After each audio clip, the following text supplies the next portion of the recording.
expressed by President Trump, the Pentagon is proposing to stage a military parade in November with veterans in historic uniforms and warplanes, but no tanks, a scaled-down version of the grand display of military might the president envisioned, according to a memo released by the Pentagon on Friday. Veterans in period uniforms from past wars would march from the White House to the Capitol on November 11, Veterans Day, joined by wheeled vehicles only, no tanks, to minimize damage to local infrastructure, the planning document says.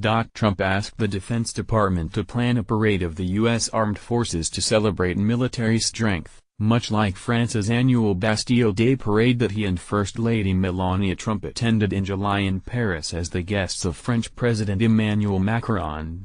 But Pentagon officials, citing the cost, logistical difficulties and rarity of large-scale military parades in the United States, have sought to shift the focus to celebrating American history and the contributions of veterans, and away from displaying military hardware and row after row of marching troops, a scene more associated with autocratic nations, from Nazi Germany and the Soviet Union to, in the present age, Russia and North Korea. At the end of the parade, a heavy air component of warplanes would conduct flyovers that would include older aircraft as available, the document says.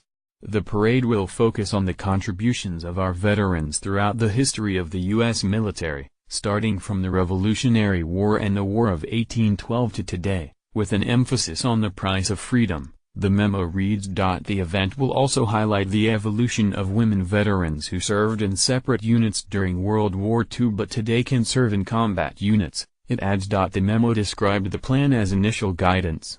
It is unclear whether Trump will be satisfied with the Pentagon plan, which one official said was still a work in progress. The memo, issued by the Office of Secretary of Defense James N. Mattis, went to Marine General Joseph F. Dunford, Jr., Chairman of the Joint Chiefs of Staff. The United States traditionally has not embraced showy displays of raw military hardware, such as North Korea's displays of ballistic missiles in its bid for international prestige and influence.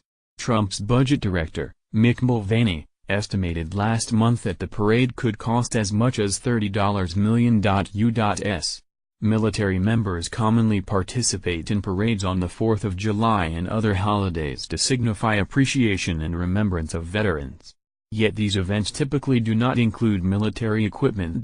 Pentagon officials have said privately that bringing tanks, artillery and other weapons to Washington, as well as hundreds of troops to march, would be a massive logistical headache at a time when the military is engaged in combat in Iraq, Afghanistan and elsewhere. The memo does not specify how many active duty or reserve troops would participate in the parade, a question that officials said was still being decided. At least some would likely be required to drive the vehicles and fly the aircraft. The Old Guard Fife and Drum Corps, an Army musical unit that dresses in Revolutionary War uniforms, would participate in the parade, the memo says. The Pentagon last staged a parade in Washington in 1991 to celebrate victory in the First Persian Gulf War, which saw a vast U.S.-led military coalition push Iraqi troops out of Kuwait.